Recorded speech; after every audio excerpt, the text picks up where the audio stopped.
좋은 아침입니다. 아침의 하나 뉴스 종합 비타민 아침의 매일경제 김우미입니다. 오늘의 일면 같이 들어가 보실까요? 매일경제입니다. R&D 6천억 증액 예산안 지각 합의입니다. 네, 여기 사진에서 보시는 것처럼 오랜만에 여야 그리고 추경호 부총리까지 다 같이 만나서 손을 맞잡고 웃고 있는 모습입니다. 어제 드디어 예산안이 내년도 예산안이 통과가 됐습니다. 원래대로라고 한다면 12월 초에 이달 초에 이미 통과가 됐었어야 되죠. 통과가 못 됐습니다. 여야 합의가 이루어지지 않았기 때문인데 그래서 임시국회를 열고 12월 20일까지 통과시키겠다라는 부분에 합의를 하고 논의를 진행했습니다만 어제가 20일이었죠. 어제도 본회의에서 통과가 못했습니다. 다만 대신 어제 여야 간 21일 오늘이죠. 오늘 본회의 열고 예산안 통과시킵시다. 라고 최종 합의에 이르렀다라는 겁니다. 늦었습니다만 만시지탄 지각이라도 합의를 했다라는 점. 특히 포인트는 이겁니다. R&D 부분에 대해서 그동안 다 깎였다라는 얘기가 있었는데 6천억 정도는 좀 증액이 됐다고 합니다. 그럼 R&D 부분만 볼 것이냐? 다음 기사 좀 이어보겠습니다. 네, R&D 6천억, 새만금 3천억 늘렸다. R&D 부분 6천억이 늘어났고요. 새만금 관련한 예산도 3천억이 늘어났다. 라는 겁니다. 보면 R&D 부분에 대해서는 사실 여권이 그동안 비판을 받아왔었던 부분이죠. R&D 예산 다 깎았다라는 비판을 받았었는데 이 부분에 대해서 6천억 챙겼고 새만금 관련해서는 야권에서 계속 요구를 해왔던 부분입니다. 야권에서 요구해왔던 새만금 관련 예산도 3천억 늘어났다라는 겁니다. 하나씩 갖고 간 거 아니겠느냐. 여당은 명분을 챙기고 야당은 실리를 챙겼다라는 얘기가 나오는 이유입니다. 네, 다음 기사 보겠습니다. 한국일보입니다. 한동훈 비대위 이르면 주말 출범, 김기현은 울산 출마 시사. 네, 한동훈 법무부 장관 어제 관련해서 이 비대위원장 하는 거냐 마는 거냐 뭔가 얘기가 좀 슬슬 모아지고 있었죠. 이 상임고문단 이 간담회가 있었습니다. 상임고문단 간담회에서 최종 오르는 게 맞는 것 같다. 비대위원장을 하는 게 맞는 것 같다라는 얘기가 최종 좀 모아졌다라는 얘기가 들리고 있습니다. 그래서 이르면 주말에 비대위가 출범하는 거 아니겠느냐. 한편 비대위가 출범한 건 전 당대표가 내려왔기 때문이죠. 전 당대표였던 김기현 전 대표 본인의 지역구였던 울산에서 출마를 할 것 같은 뉘앙스를 내비쳤습니다. 이 얘기도 잠시 뒤에 대담으로 좀 짚어보겠습니다. 다음 기사 보시죠. 세계일보입니다. 송영길, 용관석에 돈봉투 보고받은 정황입니다. 사실 송영길 전 대표 돈봉투 관련해서 구속이 됐습니다. 그런데 직접적인 증거는 없는 거 아니냐라는 게 송영길 전 대표 쪽의 입장이었었는데 여길 좀 볼까요? 20일 세계일보 취재를 종합하면 서울중앙지검 반부패 수사 2부의 반부패 수사 2부는 2021년 5월 민주당 전당대회를 앞두고 윤관석 의원이 약 20명의 현역 국회의원들한테 돈봉투를 건넨 뒤 송 전 대표에게 해당 의원들 반응을 보고한 증거를 확보했다라는 내용이 있습니다. 네, 사실 이정근 전 사무부총장이 우리 다 보고했습니다. 저도 다 보고했어요라는 얘기를 공판에서도 검찰 진술에서도 했었던 바가 있긴 합니다. 근데 그건 진술이었었는데 이번엔 증거를 확보했다라는 보도가 나왔습니다. 만약 이 증거가 받아들여진다고 하면 송영길 전 대표의 어떤 직접 연루 증거로 쓸 수 있는 부분이기도 하죠. 주목이 되는 포인트입니다. 다음 기사 보겠습니다. 서울신문입니다. 빅4 손보사 내년 차 보험료 2.5% 안팎 내린다. 차 보험료 또 오르는 거야 라고 하고 쭉 봤는데 내린다고 합니다. 내리는 이유. 보험사비 원래 자동차 보험 인하율을 보면 삼성화재, 현대해상, DB손보, KB손보 다 2.5에서 6 정도를 쭉 내리는데요. 이유가 상생금융 압박 때문에 내년 2월부터 적용이 될 예정이라고 합니다. 2.5%면 얼마냐? 네, 1인당 22,000원 정도는 좀 줄 것 같다. 네, 교통비도 오르고 전기료도 오르고 식비도 오르고 다 오르는 와중에 작게나마 차 보험료는 내린다고 하는 아주 반가운 소식입니다. 네, 다음 기사 볼까요? 동아일보입니다. AI발 부실 논문 급증, 올해 10,000건 취소, 작년 2배. 네, AI. 우리가 AI를 뭐라고 이 생성형 인공지능을 저희가 AI라고 얘기를 하죠. 말 그대로 인공지능이라서 굉장히 좀 많은 일들을 할 수 있다. 좀 가능성이 크다라고 해서 주목받는 분야기도 합니다. 그런데 이걸 이용해서 논문을 쓰다가 걸린 게 10,000건이나 된다라는 겁니다. 참 과학이 발달하는 반면에 역설적이게도 윤리가 더욱 중요해지는 세상이 아닌가 싶네요. 다음 사진 기사 보겠습니다. 네, 붉은 용암이 철철 흘러내리는 모습입니다. 네, 오늘 저희 극한의 출근길이라는 얘기가 나올 만큼 굉장히 추운 날씨인데 여기 아이슬란드입니다. 아이슬란드에선 화산이 폭발했습니다. 이 뜨끈뜨끈한 용암이 철철철 흘러내리는 이 모습. 아이슬란드에서 지금 2019년 이후에 최대 규모로 지금 화산이 폭발했다라고 합니다. 우리는 오늘 체감 기온이 영하 20도인데 여기는 화산이 폭발했습니다. 네. 참 지구촌 곳곳이 너무 극과 극이다라는 생각이 드는데 우리 날씨는 정말 춥죠. 다음 기사 이어서 볼까요? 네, 영상 20도에서 2주 만에 영하 20도로 떨어졌습니다.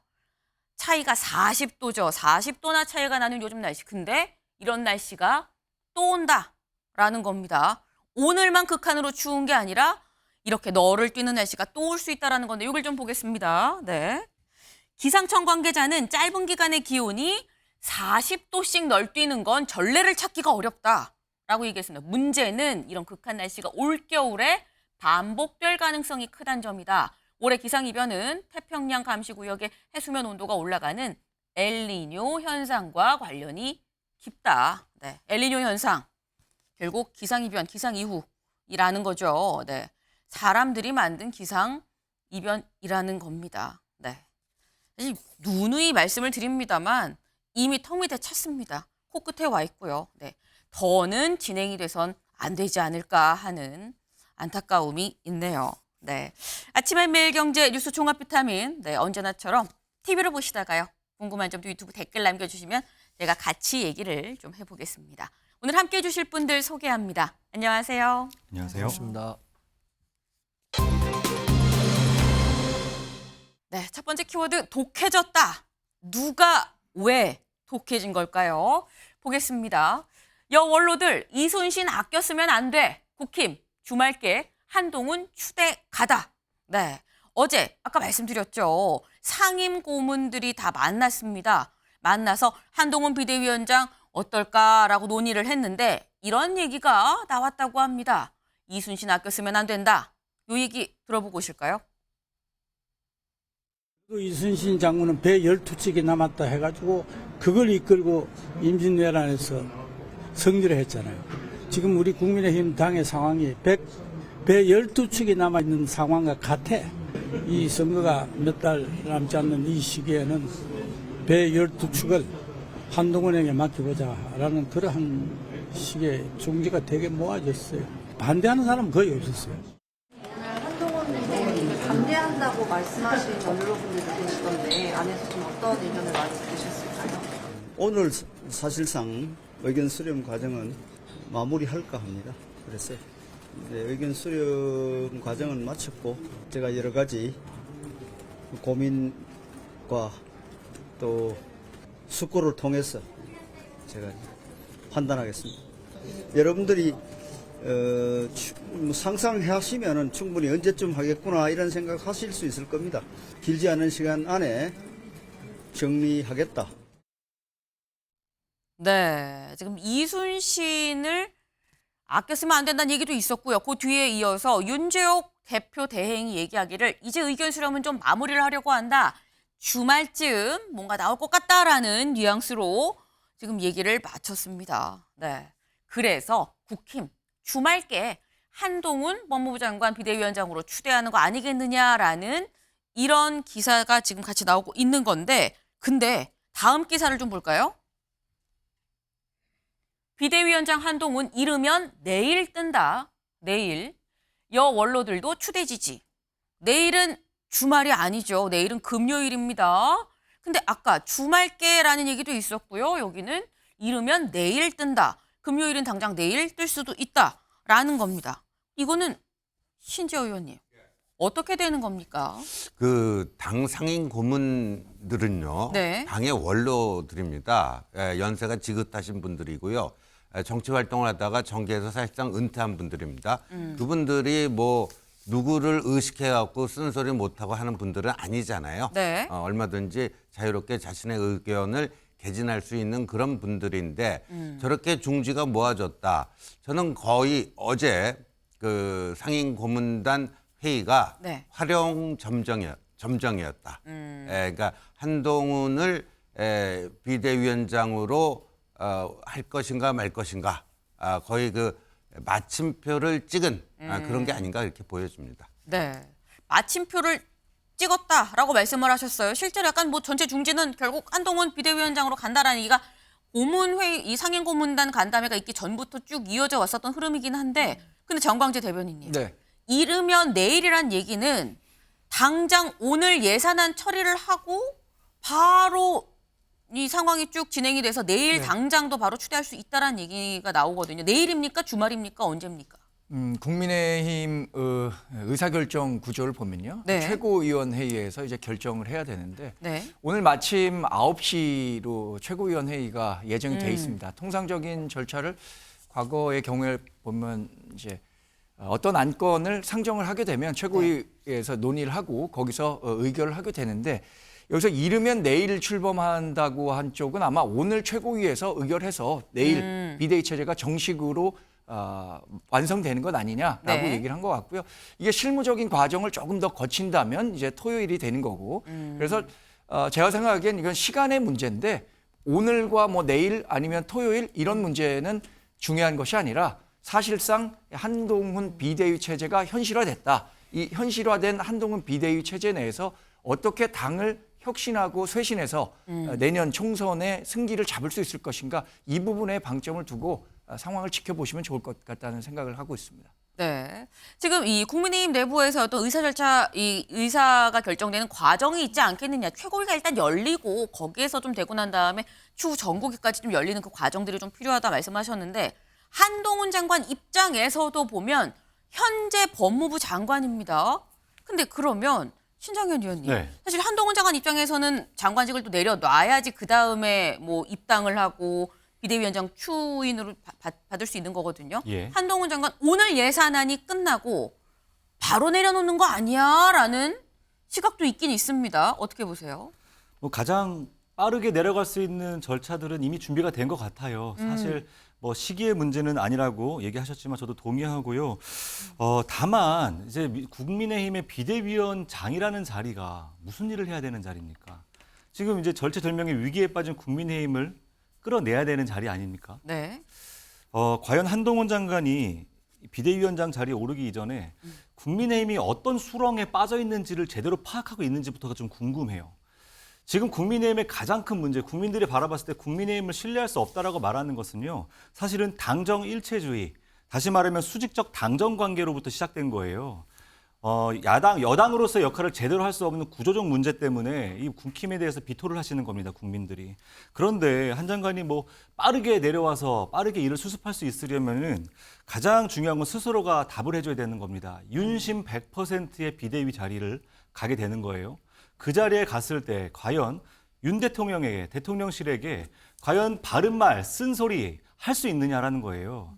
한동훈 장관의 이제까지 이력을 보십시오. 법무부 장관의 윤심이 없었으면 갈 수 없는 이력입니다. 무엇보다도 그 비대위 자리 역시도 윤심 없이는 비대위원장 갈 수 없는 자리죠.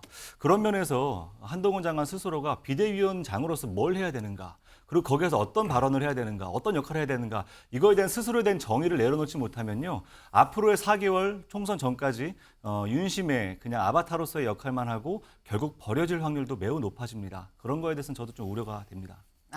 지금 신정현 의원님은 윤심 아바타 뭐 이 말씀하셨어요. 신지호 의원이 어떻게 보십니까?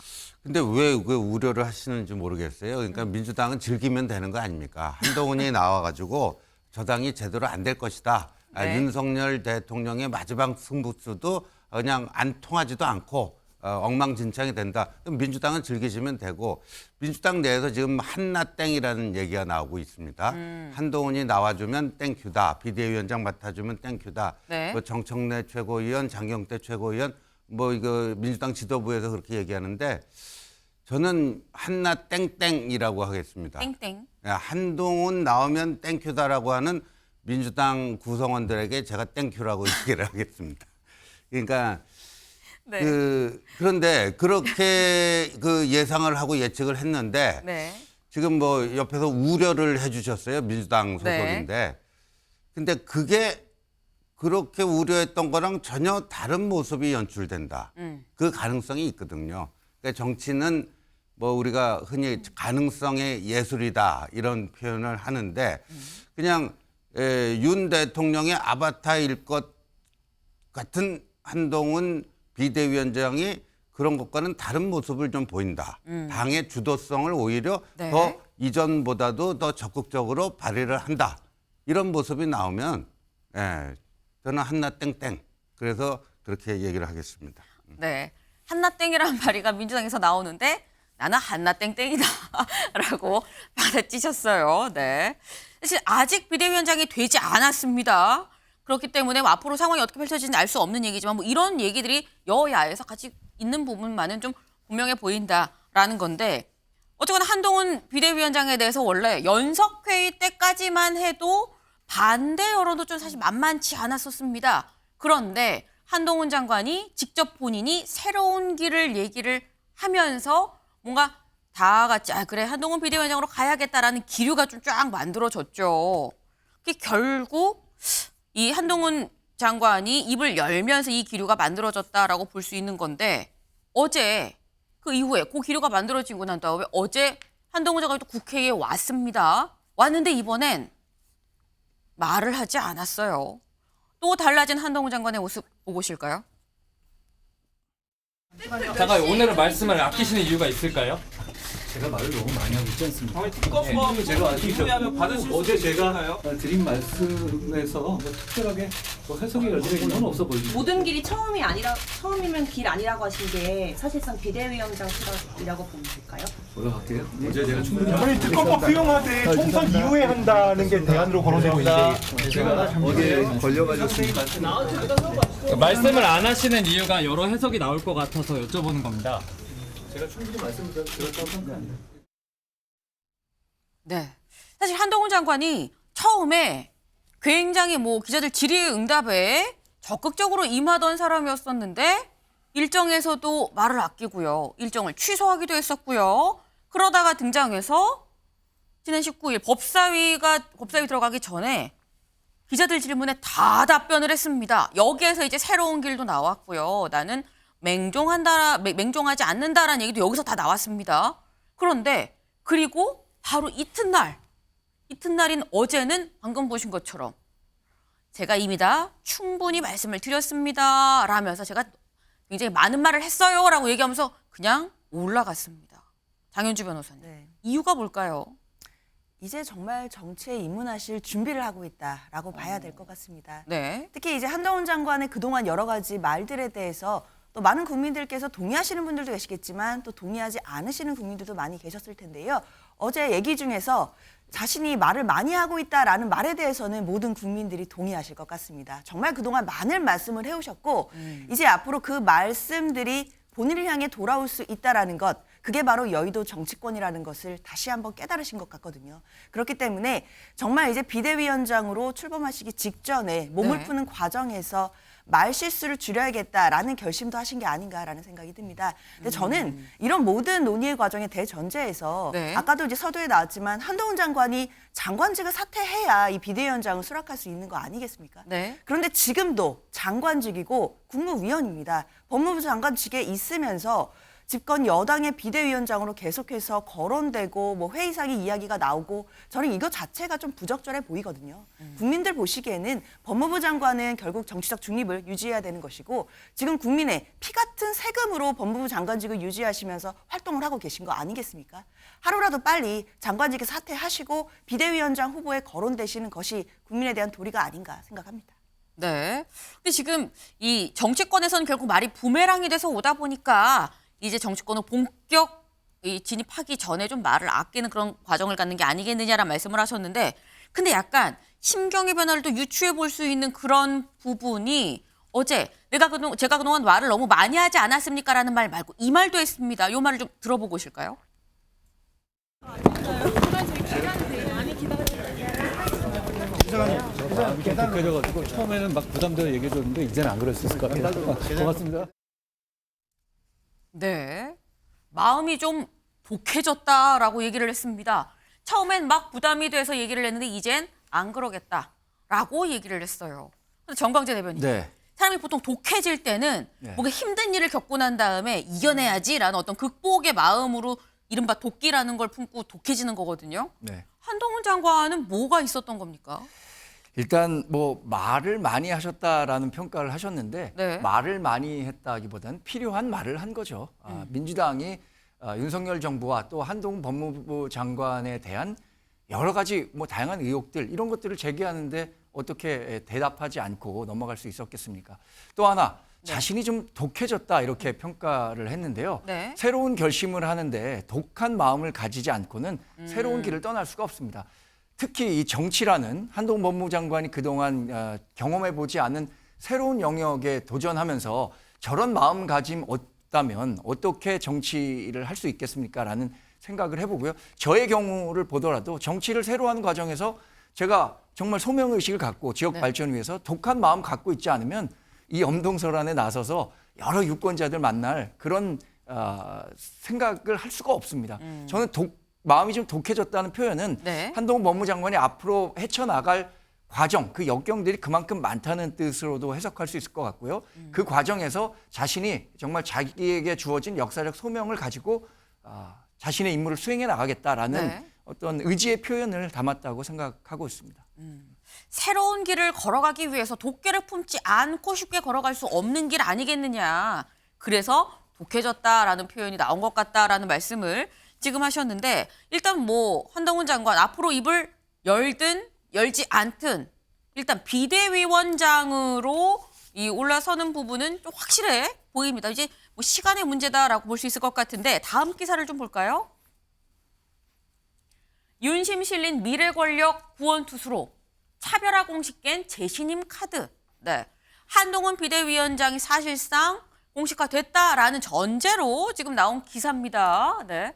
지금까지 국민의힘 계열에서 역대 주요 당 비상체제가 성공했었던 사례가 이런 적이 있었다라는 거예요.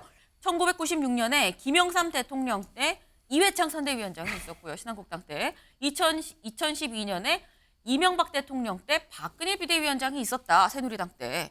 근데 요 때를 보면은 다 대척점에 있다고 좀 평가를 받는 인사, 정치적 라이벌, 뭐 이런 약간 양쪽 다 좀 대척점에 있는 사람들을 비대위원장, 선대위원장에 좀 선임을 했을 때 그때 총선에서 좀 성공을 했었다라는 건데 이번에는 한동훈 장관은 그렇지 않은 거 아니냐. 요 얘기는 지금 요 기사를 보면 신지호 의원님. 네. 사실 한국일보는 차별화 공식 깬 재신임 카드 괄호 열고 성공할 수 있을까가 적혀 있는 것 같아요. 어떻게 보십니까? 저기 그 두 케이스를 저기다 이렇게 도표로 만들어 놓지 않았습니까? 네. 첫 번째 김영삼, 이회창. 김영삼 대통령이 1993년에 취임을 했습니다. 그러니까 집권 4년 차에 있었던 일을 도표로 만든 거고요. 네. 이명박, 박근혜 저 두 분의 관계는 이명박 대통령이 2008년에 취임을 했기 때문에 집권 5년 차입니다. 근데 지금 윤 대통령은 집권 2년 차 아닙니까? 그러니까 네. 이제까지의 사례로 지금의 현상을 설명하는 데는 분명한 한계가 있습니다. 야구로 따지면 9회인데 보통 이제 그 후계 구도를 가시화하는 게 한 7, 8회 정도 돼야지 그 하는데 네. 지금은 한 3, 4회 정도거든요. 그러니까 이게 이제 처음 있는 초유의 현상이라고 봐야 될 것이고 이 초유의 현상 속에서 현재 권력과 미래 권력의 관계가 어떻게 될 것인가, 어느 쪽이 더 그립감을 줄 것인가 하는 네. 것인데, 그러니까 기존의 사례로 설명하는 데는 분명한 한계가 있다. 그러니까 지금 이거는요 새로운 실험입니다. 새로운 실험이고, 네. 그래서 윤 대통령과 한동훈 비대위원장의 관계가 어떻게 이제 이렇게 형성이 될지는 그야말로 이제 가보지 않은 길을 지금 가려고 그렇게 하고 있는 겁니다. 여러모로 새로운 길이긴 새로운 길입니다. 지금 이런 적이 없었다. 그래서 새로운 길이다. 한동훈 장관 본인한테도 또 새로운 길이다라는 건데, 근데 이 새로운 길 성공할 수 있을까? 지금 이 한국일보는 지금 이 96년도, 2012년도 사례를 지금 들면서 그런 의문을 지금 제기를 했습니다. 근데 지금 이 얘기가 나오는 이유가 저희 관련한 여론조사를 좀 같이 볼까요? 네. 최근에 나온 이 여론조사입니다. 여론조사를 보면 윤 대통령의 지지율, 대통령 지지율을 보면 긍정 30.7, 부정 64.4입니다. 네. 그러면 정당 지지율은 어떨까? 정당 지지율 같이 보실까요? 민주당 43.9, 국민의힘 34.3, 정의당 2.4. 일단 민주당이 오차 범위 밖으로 앞서는 모습인데 지금 요걸 보자는 게 아니라 국민의힘이 34.3이죠. 그리고 윤 대통령의 지지율이 30.7입니다. 근데 이럴 경우에 정광재 대변인. 네. 보통 총선을 앞두고 선거를 앞두고 무슨 선거든지 간에 선거를 앞두고 당 지지율과 대통령 지지율 중 높은 쪽을 좀 더 중심에 두고 주도권을 쥐고 보통 선거를 끌고 가거든요. 네. 지금 이 상황으로 보면 국민의힘이 더 지지율이 높습니다. 약 한 4%포인트 정도. 그러면 당이 주도권을 쥐고 가야 되는 거 아니겠느냐. 윤 대통령보다 한동훈 장관한테 더 지금 힘이 실리는 상황인 거냐라는 생각도 들어요. 같은 여론조사지만 질문 문항이 좀 다르기 때문에 저것을 객관적 수준에서 동일하게 비교하기는 좀 어렵다고 생각은 듭니다만 일단 우리 당 지지율 또 윤석열 대통령의 국정 지지율이 저희가 기대했던 것보다 훨씬 미치지 못하고 있다는 점에서 집권 여당 대변인으로서 상당히 송구한 마음을 가지고 있습니다. 지금 말씀하신 것처럼 국민의힘이 더불어민주당의 오차 범위 밖으로 뒤지는 여론조사 결과를 지금 보여주고 계신데 저희가 그만큼 반성하고 혁신해야 된다는 생각을 갖게 되는 지표죠. 유흥수 고문이 뭐 이순신 장군의 한동훈 법무부 장관을 비유한 것이 뭐 적절했느냐 적절하지 않았느냐라는 논의는 있지만 그만큼 우리 당이 갖고 있는 절박한 문제를 대외적으로 보여줬다라는 데 대한 의미가 있을 것 같고요. 당이 이 선거를 치르는데 더 주도적인 목소리를 내야 되는 것 아니냐라는 부분에 대해서는 저도 일정 부분 공감하고 있습니다. 그리고 선거라는 것은 사실 다음 선거가 윤석열 정부 초중반기에 이루어지기 때문에 윤석열 정부에 대한 중간평가 성격이 강하지만 우리 당이 얼마나 힘을 받고 윤석열 정부의 성공을 위해서 뒷받침할 수 있는가를 시험하는 아주 중요한 잣대이기 때문에 당이 중심이 돼야 된다는 말에는 저도 공감하고 있습니다. 그런데 말이죠. 저 네. 이 한마디 좀 껴들지 않을 수가 없는 게 네. 그 주요 여론조사 업체가 모여 있는 한국조사협회라고 있습니다. 얼마 전에 뭐를 발표를 했냐면 응답률이 10%가 되지 않는 여론조사 결과는 공표하지 않겠다. 이런 발표를 했는데 네. 저기에 이제 그 응답률을 표시를 안 했는데 저 ALS 조사입니다. 제가 봤을 때는 2, 3%일 겁니다.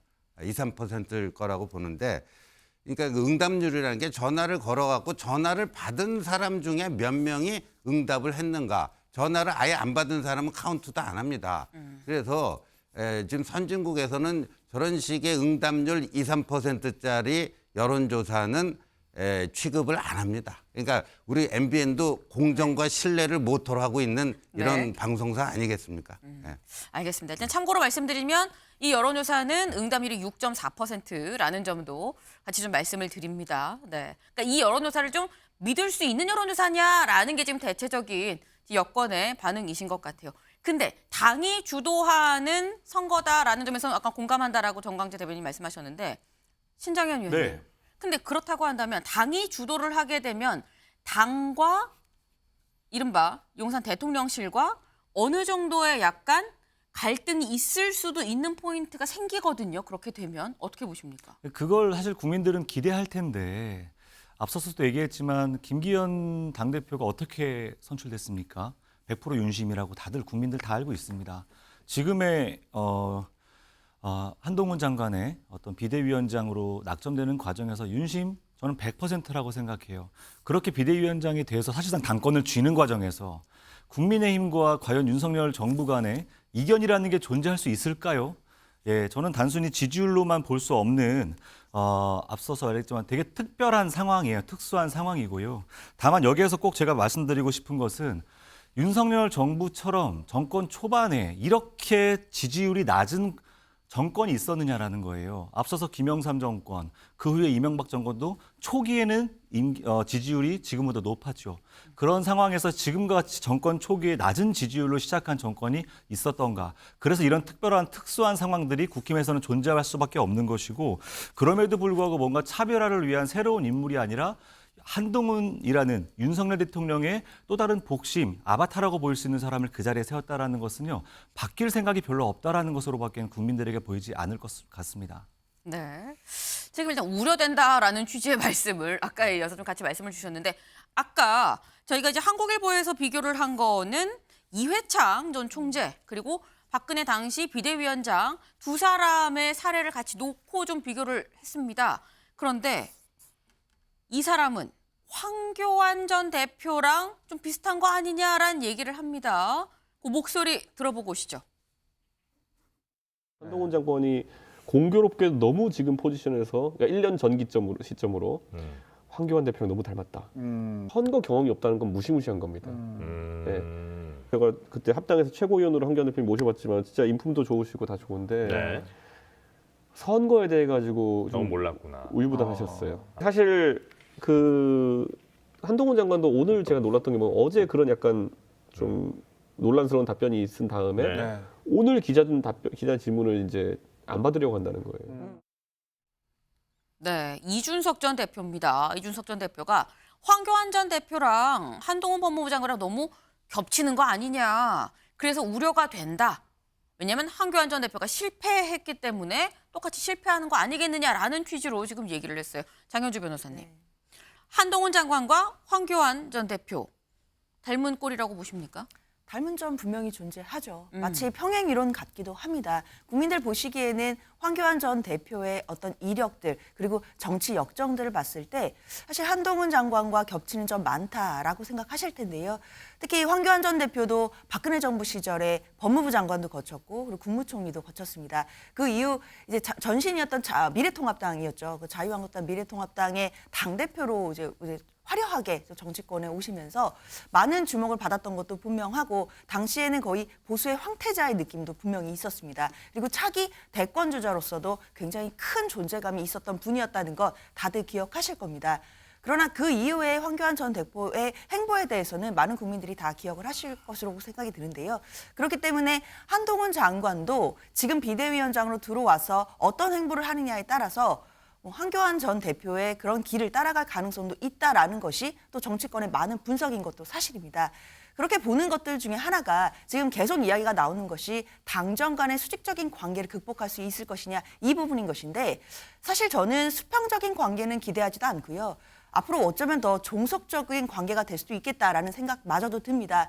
한동훈 장관은 지금 윤석열 정부의 초기 내각의 국무위원이었습니다. 그럼 지금 국정에 대해서 공동 책임이 있는 분들 중에 한 명이라고 저는 생각이 들거든요. 그럼 국민들께서 결국 내년 총선에서는 윤석열 정부에 대한 심판원으로 이 총선이 치러지게 될 텐데 그런 과정에서 과연 한동훈 장관이 비대위원장으로서 역할을 할 수 있을지 그런 부분은 좀 의문이 듭니다. 네, 평행이론 같다라는 말씀을 하셨는데 신지어 의원님. 네. 평행이론 같다고 하는데 다른 점도 또 있을 것 같아요. 다른 점은 뭐가 있을까요? 그러니까 그 전략가들 사이에서는 이런 얘기들을 많이 하는데 약점으로 보이는 네. 게 있잖아요. 그러니까 지금 저 이준석 전 대표가 선거 경험 없다는 건 무시무시한 거다. 맞는 얘기거든요.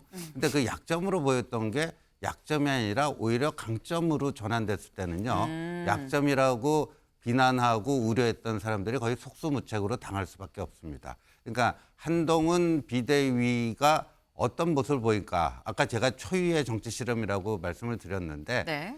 저는 뭐 양쪽 가능성 다 있어요. 저 이준석 씨가 얘기한 것처럼 저렇게 해갖고 제2의 황교안이 될 수도 있고요. 전혀 아닌 새로운 시나리오가 나올 수도 있을 거고요. 그런데 재밌는 거는 저 이준석 전 대표가 얘기를 하면 좀 민주당 편원들이 되게 좀 동의를 하더라고요. 네. 양쪽 다 가능성이 열려 있다. 왜냐하면 초유의 상황이기 때문에. 근데 희한하다. 이준석 전 대표가 얘기하는 거는 야권과 의견을 같이 하는 거냐라는 마지막에 뼈를 하나 담아서 말씀을 또 하셨습니다. 네. 다음 기사를 좀 이어서 볼까요? 네. 여론 뒤흔들 팬덤 있지만 중도층 껴안기 당정관계 숙제. 근데 사실 이 부분 계속 나오고 있었죠. 근데 여론을 뒤흔들 팬덤이 있다는 건 장점이고 중도층 확장 당정관계는 숙제다라는 겁니다. 사실 저희가 좀 쭉 얘기해왔던 거랑 좀 비슷한 얘기예요. 사실 팬덤이 있었던 걸 얘기를 해보면 대통령의 최측근으로 팬덤이 있었던 사람 혹시 조국 전 장관 생각하셨나요? 네, 정광재 대변인님. 네. 사실 조국 전 장관이 어떻게 보면 아까 뭐 황교안 대표랑 뭐 비슷하다는 얘기 드는데 네. 지금까지 상황은 사실 조국 전 장관은 사실 비슷한 상황으로 생각이 또 들기도 합니다. 저도 굳이 비유하자면 황교안 대표보다 조국 전 장관과 비슷한 궤도가 더 많지 않나라는 생각이 듭니다. 네. 일단 비교적 젊고 잘생겼다는 점에서 그렇습니다. 네. 그리고 당정 관계에 대해서 자꾸 말씀들을 하시는데 저는 한동훈 법무장관이 그제 얘기했었던 맹종한 적 없다. 이 한마디에 저는 새로운 당정 관계에 대한 기대감이 그대로 묻어 있다고 생각합니다. 사실 윤석열 대통령을 국민적 스타로 만들고 네.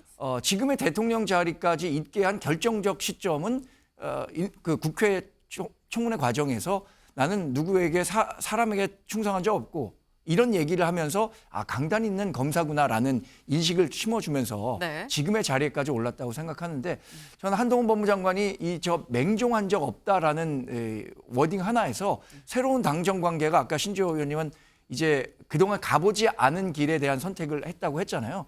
그렇지만 아무 일도 하지 않으면 아무 일도 일어나지 않는다는 말처럼 지금은 우리 당이 혁신과 쇄신을 위해서 정말 큰 도전에 나서야 하는 시점이라고 생각하고 그 도전에 나설 국민의힘을 이끌 적임자라고 한동훈 법무장관이 선택되는 모습을 보이고 있기 때문에 네. 당으로서는 한동훈 법무장관이 만약에 비대위 체제가 구축이 된다면 어떻게 연착륙해서 우리 당을 잘 이끌 수 있는지 이 부분에 대해 집중을 해야 될 것이라고 생각하고요. 민주당에서 자꾸 이 한동훈 비대위 이 예상되는 체제에 대해서 걱정들을 하시는데 저희는 저희 나름대로 열심히 잘 준비하고 있습니다. 민주당은 민주당의 길을 잘 준비하시기 바랍니다. 이재명 대표와 이낙연 전 대표의 갈등 관계나 이재명 대표를 둘러싸 사법 리스크 이런 부분에 민주당은 집중해 주시기 바랍니다. 알겠습니다. 네. 지금 한동훈 장관이 얘기하지 않았느냐. 누구한테도 난 맹종한 적이 없다라고 얘기를 했기 때문에 거기에 모든 게 담겨 있다라는 말씀을 하셔서 아마 민주당도 어떤 국정 운영이나 이런 전체 큰 틀에 여야가 같이 가는 부분에 있어서 우려되는 부분이 있으니까 그런 걸 좀 감안해서 함께 잘 가보자라는 취지가 아니었을까라는 생각이 듭니다. 네.